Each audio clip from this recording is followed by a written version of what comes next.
नमस्कार दोस्तों, मैं विपुल लीगल अवेयरनेस में आपका स्वागत करता हूं। केंद्रीय कानून और न्याय मंत्री श्री किरेन रिजिजू ने नागरिकों के लिए tele law mobile app launch किया। एक कार्यक्रम जो 8 से 14 नवंबर 2021 तक न्याय विभाग द्वारा मनाए जाने वाला आज़ादी का अमृत महोत्सव समारोह का हिस्सा था, उसमें यह बात उन्होंने कही। कानून मंत्री ने अपने संदेश में कहा कि नए भारत का विकास प्रधानमंत्री के डिजिटल इंडिया के विजन से हुआ है। डिजिटल इंडिया स्कीम के तहत ई इंटरफेस प्लेटफॉर्म टेली लॉ का विकास किया गया। यह देश में पूर्व मुकदमा तंत्र को सुदृढ़ करने का प्लेटफॉर्म है। उन्होंने कहा कि इस प्लेटफॉर्म का उद्देश्य सबका प्रयास, सबका न्याय हासिल करना है। उन्होंने आज़ादी का अमृत महोत्सव के दौरान आम लोगों को आत्मनिर्भर बनाने और उनके लिए न्याय सुलभ करने के लिए एकजुट होने का आह्वान किया।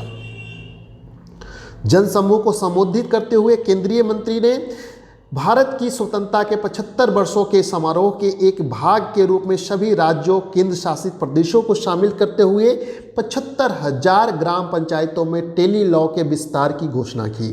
उन्होंने अधिवक्ताओं से टेली लॉ के आंदोलन में शामिल होने और कानूनी सहायता सेवाओं के लिए बुनियादी कदम के रूप में कानूनी मार्गदर्शन और परामर्श प्रदान करने की भी अपील की। उन्होंने अग्रिम पंक्ति के सभी पदाधिकारियों के टीम प्रयास की सराहना की, जिसने टेली लॉ को 12 लाख से अधिक लाभार्थियों की संख्या को पार करने में सक्षम बनाया है और समाज के अंतिम छोर पर खड़े व्यक्ति के लिए भी न्याय और कानूनी सहायता सेवा उपलब्ध कराने के लिए सबका प्रयास, सबको न्याय के ओर लोकाचार को प्रेरित किया। उन्होंने प्रतिभागियों को नागरिक केंद्रित न्याय प्रदायगी तंत्र को इष्टतम बनाने के लिए नागरिक tele law mobile app download करने के लिए भी प्रोत्साहित किया। कानून और न्याय राज्य मंत्री प्रोफेसर SP सिंह बघेल ने रेखांकित किया कि नागरिकों को टेली लॉ मोबाइल ऐप अपनी तरह का पहला ऐप होगा जिसमें न्याय के समक्ष समान अवसर उपलब्ध कराने के लिए हमारे संवैधानिक जनादेश के हिस्से के रूप में प्रत्येक नागरिक अब एक उंगली के स्पर्श से वकील तक पहुंचने का हकदार होगा। उन्होंने इस बात पर भी जोर दिया कि मोबाइल ऐप की विशेषताएं सभी अनुसूचित भाषाओं में ई ट्यूटोरियल के रूप में उपलब्ध होगी और उन्होंने अग्रिम पंक्ति के पदाधिकारियों से इसकी अधिकतम पहुंच सुनिश्चित करने का भी आग्रह किया।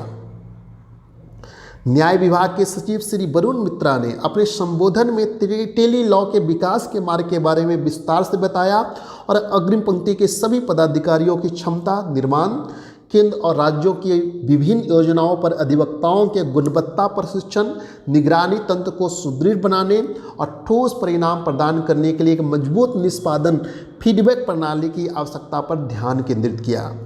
CSCE गांव के MD श्री दिनेश त्यागी ने पूरे देश में अपने 4 लाख से अधिक CSC केंद्रों के नेटवर्क के माध्यम से टेली लॉ सेवा को आगे बढ़ाने में अथक सहायता उपलब्ध कराने की प्रतिबद्धता साझा की। Tele law reaching the unreached interface platform को 2017 में न्याय विभाग द्वारा देश में पूर्व मुकदमा तंत्र को सुदृढ़ करने के लिए लॉन्च किया गया था। यह 633 जिलों में 50,000 ग्राम पंचायतों में 51,434 समान सेवा केंद्रों में प्रचालनगत है। टेली लॉ लाभार्थी को पैनल अधिवक्ता से जोड़ने के लिए प्रौद्योगिकी अर्थात टेली वीडियो कॉन्फ्रेंसिंग सुविधाओं का लाभ उठाता है ताकि उनकी शिकायत के शीघ्र निवारण के लिए कानूनी सलाह और परामर्श प्राप्त किया जा सके। नागरिकों के टेली लॉ मोबाइल ऐप का उद्देश्य अपनी पहुंच और दायरे को बढ़ाने के माध्यम से संवर्धित कानूनी सूचना तक पहुंच को विस्तारित करना है और यह आम लोगों को उनकी समस्या की पहचान करने में सक्षम बनाता है। यह लाभार्थियों को सीधे पैनल वकील या ऐसे लाभार्थियों के मामले में जो पढ़ने या लिखने में असमर्थ हैं, पैरालीगल वॉलंटियर्स, ग्राम स्तर में के उद्यमियों की सहायता से अपने हकदारियों और अधिकारों का दावा करने के लिए उन्हें विवाद निवारण के उचित प्लेटफॉर्म से जोड़ता है। यह परामर्श कानूनी सेवा प्राधिकरण की धारा 12 के तहत निःशुल्क कानूनी सहायता प्राप्त करने के हकदार लोगों के लिए निःशुल्क उपलब्ध है, जबकि अन्य व्यक्ति 30 रुपये प्रति परामर्श या लाभ उठा सकते हैं। इस कार्यक्रम में देश के विभिन्न क्षेत्रों का प्रतिनिधित्व करने वाले पैरा लीगल वॉलंटियर्स, ग्राम स्तर के उद्यमियों, पैनल वकीलों और राज्य समन्वयकों सहित अग्रिम व्यक्ति के 124 पदाधिकारियों का भी सम्मान किया गया। टेली लॉ का लाभ देश के दूर दराज और भीतरी क्षेत्रों तक पहुंचाने में सहायक अग्रिम पंक्ति के ये कार्यकर्ता टेली लॉ कार्यक्रम के वाहक हैं। पिछले 6 महीने अप्रैल से सितंबर 2021 में 6 जोन उत्तर, दक्षिण, पूर्व, पश्चिम, मध्य और पूर्वोत्तर जोन के इन स्वयंसेवकों के प्रयासों का विभिन्न मापदंडों पर मूल्यांकन किया गया था, जिसमें टेली लॉ के तहत पंजीकृत लाभार्थियों की संख्या, कानूनी सलाह और परामर्श की आवश्यकता पर जनता को शिक्षित करने के लिए उपयोग किए जाने वाले नवोन्मेषी टूल्स, उन लाभार्थियों की संख्या जिन्हें सलाह प्रदान की गई है, संचालित किए गए संगठन तथा सामुदायिक जागरूकता सत्रों की संख्या और सरकार की अन्य कल्याणकारी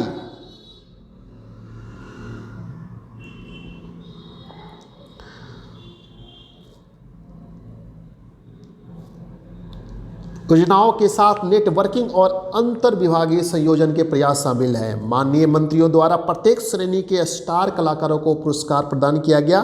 अग्रिम पंक्ति के सभी पदाधिकारियों को प्रेरित करने के लिए न्याय विभाग मासिक आधार पर उनके प्रयास को सम्मानित करता है। इस अवसर पर टेली लॉ सेवा के तहत व्यापक प्रचार और नागरिकों की भागीदारी को अधिकतम करने की विभिन्न सूचना, शिक्षा और संचार, प्रिंट और डिजिटल दोनों सामग्री जारी की गई। इस अवसर पर फुटप्रिंट्स ऑफ टेली लॉ शीर्षक वाली फिल्म रिलीज की गई, जिसमें 2017 से टेली लॉ के जीवंत विकास और इसकी यात्रा पर प्रकाश डाला गया। एक अन्य टेली लॉ फिल्म में एक black and white story board पर टेली लॉ के मुख्य विशेषताओं का उल्लेख किया गया, जिसे दूरदर्शन द्वारा न्याय विभाग के लिए तैयार किया गया और इस अवसर पर इसे रिलीज किया गया। इस अवसर पर टेली लॉ पुस्तक का विमोचन भी किया गया, जिसमें 2017 के से अंतिम 4 वर्षों में टेली लॉ कार्यक्रम का संदर्भ उपलब्ध कराया गया था। Female panel lawyer holding a mobile phone द्वारा चित्रित टेली लॉ मैस्कॉट का अनावरण भी दोनों मंत्रियों द्वारा किया गया, क्योंकि सरकार महिलाओं को सशक्त बनाने और राष्ट्र निर्माण के लिए उनकी प्रतिभा का उपयोग करने का प्रयास करती है। मैस्कॉट के इस बात पर भी प्रकाश डाला कि लाभार्थियों की बड़ी संख्या और संरक्षकों यानी पैनल वकीलों, पैरा लीगल स्वयंसेवकों और ग्राम स्तर के उद्यमियों की उल्लेखनीय संख्या महिलाओं की है। इस दौरान टेली लॉ पर एक नया लोगो भी जारी किया गया है। यह लोगो न्याय विभाग का एक इन हाउस प्रोडक्शन है। हालांकि इस संबंध में 1 सितंबर 2021 से 30 सितंबर 2021 तक आयोजित एक प्रतियोगिता के माध्यम से अग्रिम पंक्ति के पदाधिकारियों से विचार आमंत्रित किए गए थे। नारा लेखन और जिंगल प्रतियोगिताओं के विजेताओं को भी अभिनंदन किया गया। इसके पूर्व सप्ताह के दौरान न्याय विभाग ने पूरे देश में विभिन्न क्षेत्रों में कई नागरिक केंद्रित अभियान चलाया।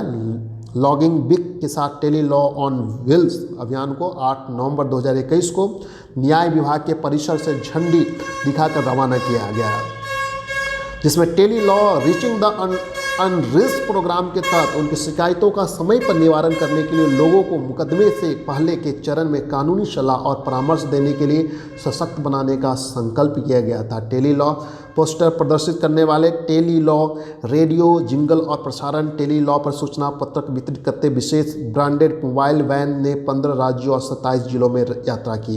इसके बाद 633 जिलों में लॉगिंग डे गतिविधियों का आयोजन किया गया, जिसमें सामुदायिक स्तर पर जागरूकता पैदा करना अभी भी जारी है। लोगों को टेली और वीडियो कॉन्फ्रेंसिंग सुविधाओं के माध्यम से कानूनी सलाह और परामर्श देने के लिए उन्हें संवेदनशील बनाते हुए अपने निकटतम समान सेवा केंद्रों जो टेली लॉ सेवाएं प्रदान करती है पर जाने का आग्रह किया जा रहा है। इस CSC की कानूनी सलाह सहायक केंद्रों के रूप में ब्रांडित की गई है।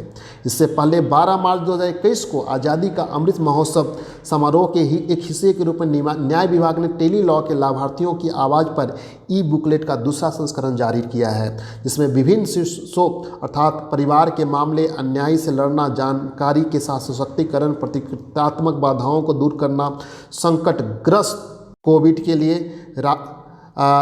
राहत आदि संपत्ति विवादों का समाधान के तहत लाभार्थियों द्वारा प्राप्त वास्तविक समय के लाभों का विवरण दिया गया है। इसके अतिरिक्त 6 जुलाई 2021 को न्याय विभाग ने अपना पहला हाइब्रिड टेली लॉ कार्यक्रम आयोजित किया, जिसमें डाक विभाग के सहयोग से लाभार्थियों के 9 लाख से अधिक की संख्या की उपलब्धि को चिन्हित करने के लिए एक विशेष डाक कवर जारी किया गया था। लाभार्थियों की आवाज़ का एक विशेष संस्करण और लाभार्थियों की आवाज़ का तीसरा संस्करण भी जारी किया गया है। वित्तीय वर्ष 2020-21 के अग्रिम पंक्ति के कार्यक्रमताओं को टेली लॉ के तहत उनके अथक योगदान के लिए सम्मानित किया गया। धन्यवाद।